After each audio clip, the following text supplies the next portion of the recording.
So 2K right now just released the new patch for the new season, and every single person can now download it. So all you have to do is load up the game, it'll automatically update. And obviously this patch is for the new season, which by the way, if you still want me to buy you the new season pass, then like the video right now, subscribe to the channel, and let me know down below in the comments, what would you rate NBA 2K25? 10 being the best game you've ever played, and 1 being the worst game. Just very curious to know. And let's get right into it. So like I said, 2K just revealed and of course, you know, released everything that we need to know about season 2. But most importantly, they dropped the new patch, which is the biggest one that we've had, you know, 2.0 obviously. So this is going to be preparations for season 2, which obviously is Friday, October 18, 8 a.m. Pacific time. You know, you guys can see the time zones right here. And so many additions and improvements to audio and commentary have been made, but we care about the juicy stuff, right? So they have like miscellaneous things, like, you know, for example, certain teams, new sponsors, you know, stuff like that. No one really cares about this. We care about the gameplay. You guys can pause at any time if there's something specific that you want to take a look at, but we got the gameplay right here. Okay, so it looks like they did make some changes to shooting, you know, made various adjustments to reduce the effectiveness of pass steals. A lot of people were complaining about the passing lanes and stuff like that, so they definitely did make some adjustments, including toning down unrealistic catches when close to the passer. So there's gonna be less passing steals, you know, in the passing lanes. And then blind catches facing the wrong way. Yeah, that tends to happen a lot where, you know, I feel like half the time they don't even be looking and still somehow get the ball. So that's good. Okay, nice little improvement. Improved shot contest logic for more reliable, you know, coverage scores for both perimeter and interior defense. They definitely have to fix the paint defense still, in my opinion. Hand down situations will no longer register as tight. Open shots received a slight buff to maintain balance. So now open shots. So if you're wide open, you're going to benefit with the new patch, which again, you can download right now. 2K literally just dropped it. And then of course they did improve, you know, responsiveness when dribbling or shooting with the pro stick. Okay, that's good. And also reduce delays with catch and shoots. Okay, I do still feel like sometimes, you know, shooting and just in general, there's a lot of delays. So at least they are working on that. So you like seeing that. And then fixed an exploit that made low post fades overly effective. Yeah, everybody in Park was complaining about post fadeaways and stuff like that. And then repaired some dribble move branches, including the 720 spin glitch and unwanted double hesitation moves from triple threats.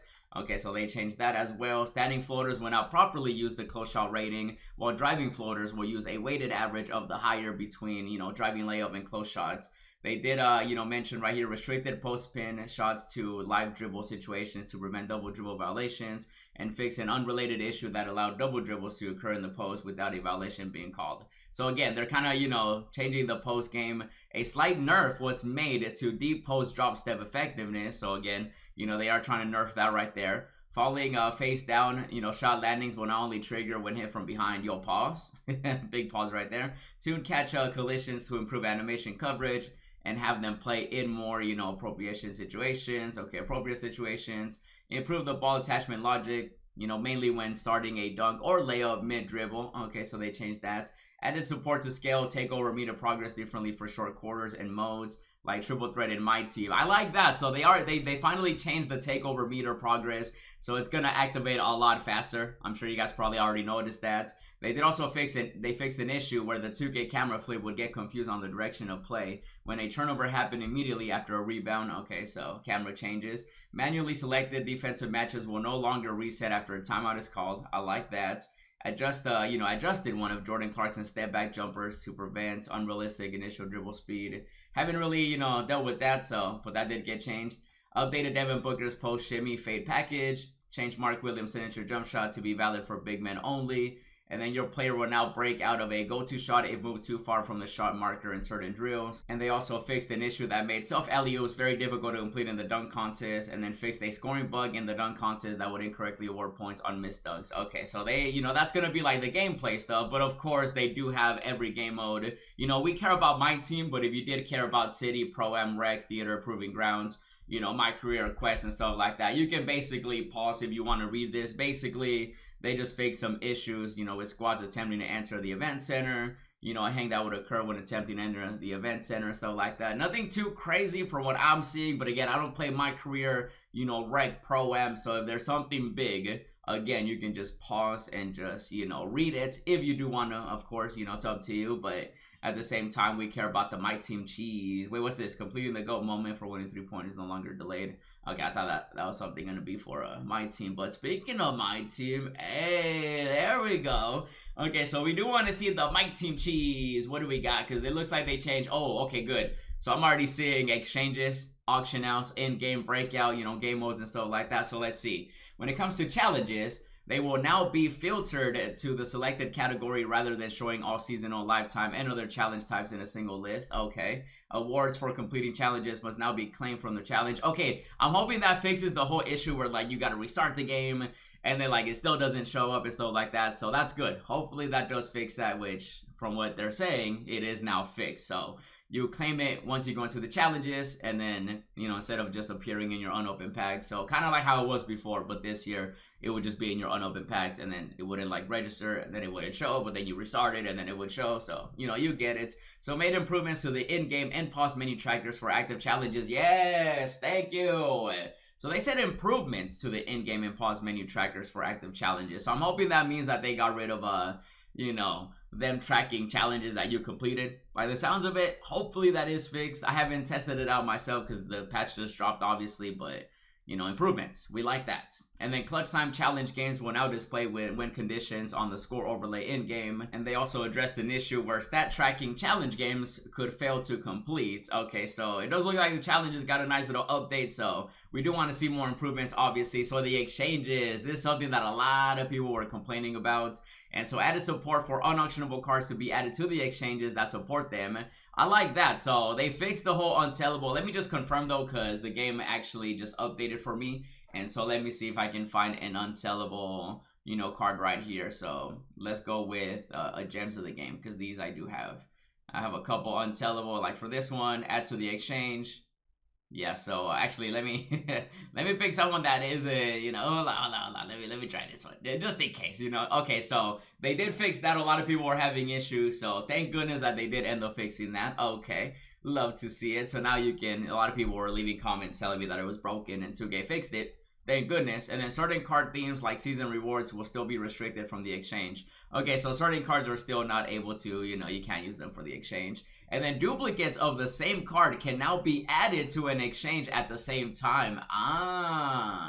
Okay, so finally, because sometimes you would get a duplicate and they wouldn't, especially if it was unsellable, then you got another unsellable. So by the looks of it, you can now add the duplicates that can be used into an exchange. So thank goodness they did fix that. And then of course, change that as well. So the exchanges should now be working, so that's good. Then the auction house. What do we got with the auction house? Player auction listings with a shoe card applied will now display the applied takeover name. Okay, I was hoping, I don't know. I feel like the auction house has so much potential. Like they gotta add filters. We gotta filter players with driving dunk, 3-pointer, stuff like that. So hopefully, maybe in the future. Even though I feel like they kind of just wanna, stop people from having the most, like the best, sniping experience, but they definitely can always work on the auction house.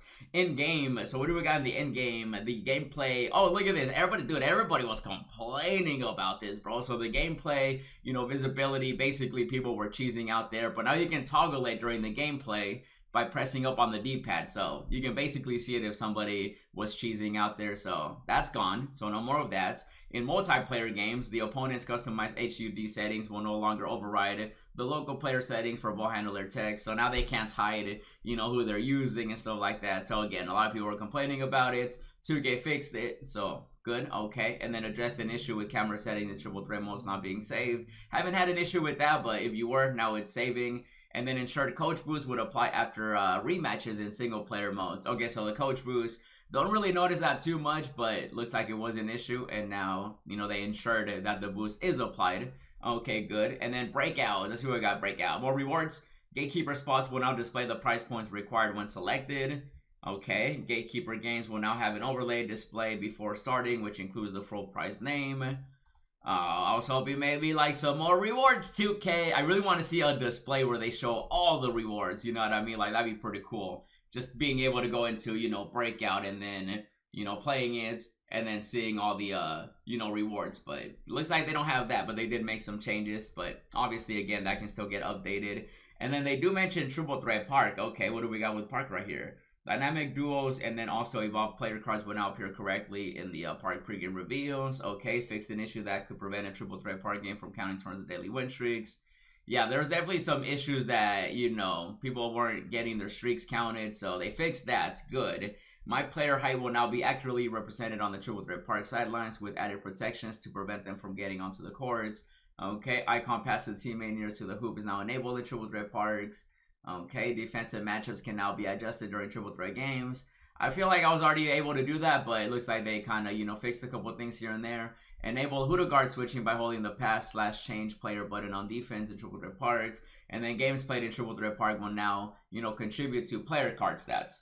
Oh, okay. I didn't know they didn't. Okay, because they kind of counted everything else, like challenges and stuff like that. So now the player card stats now. Don't really care about that, but, they changed it. Various other improvements have been made to spectating games in triple threat park. Okay, I thought they were going to mention other improvements for triple threat, because they can definitely still get, there's definitely a lot of things they can still improve too. But now they do mention Showdown, King of the Court, exhibitions, lineups, and even more. Okay, so Showdown, detailed descriptions of the weekly prizes in the Showdown menu have been added. Okay, so, basically detailed descriptions, which we definitely do need more details of all the rewards available, like I mentioned in Breakout 2. Fix user reported issues with the Showdown leaderboard stats. Oh yeah, people were cheesing, boosting, they were wilding out there, so they did fix some of those stats right there, as well as hopefully banned, hopefully they banned the people that are wilding out there, cheating. Sometimes they just be, even though mainly it's just, the bots out there just going crazy. Now, King of the Court fixed the number of games required for King of the Court qualification and Showdown menu. Okay, updated eligible players' status from, the text from not started to qualified. They did update that, of course. Exhibitions, what do we got? Exhibitions. Locked in player cards can now be sent to exhibition missions. Okay, so yeah, people were scared, or not scared, they were complaining, and they were scared that they weren't gonna fix it, but they fixed it. So you can now send the players that you need over to, exhibitions, whatever you gotta do, which at the moment, I really don't be doing the exhibitions, which I really should be, because it's just free MT, sometimes free packs and stuff like that. So they did fix that. A lot of people, were having an issue with that. I did see some comments of people asking me about it, and 2K addressed it. So locked in player cards can now be sent to exhibitions, so you're good there now. And then moved exhibition mission duration to the player section screen to better differentiate between available missions and ones already started. Okay, so a couple improvements there in the exhibitions. Good for the people that do them, which, by the way, don't be like me. Do them every single time you can. And then they do mention lineups. What do we got with lineups right here? Because, the lineup glitch, they kind of, fixed, but then people still cheesing. So added measures to prevent autofill lineups from having duplicate players in the lineup. Okay. Enable custom on-the-fly lineups. You can set these up in the edited lineup coaching tab, coach gameplay menu. Okay. Various other improvements have been made to coach game plan settings. Okay, so nothing too crazy with that one, but a couple changes there. Okay, additional fixes. What do we got with the additional fixes? Let's see. Fixed an issue that prevented player cards from being sorted by overall in the My Collection menu. They didn't really notice that, but okay. In Domination, the selected difficulties required score differential has been added to the pause menu challenger track.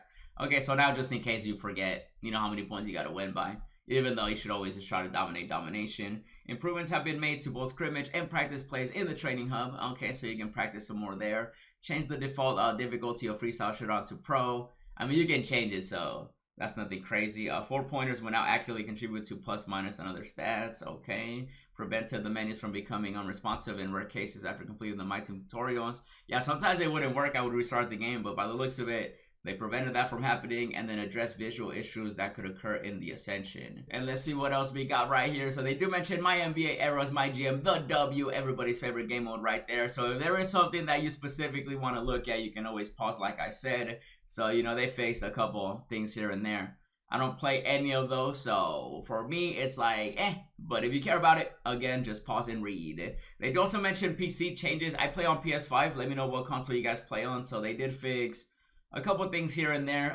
Nothing too crazy by the looks of it, but if you do play PC, maybe this will help you out. And I will say, they definitely did fix a lot of issues that people were having. However, though, the game can definitely still use more improvements. And so I'll be sure to keep you guys updated. In the meantime, check out the new season rewards, check out the No Money Spent series. And as always, thanks for watching, and I'll see you in the next video.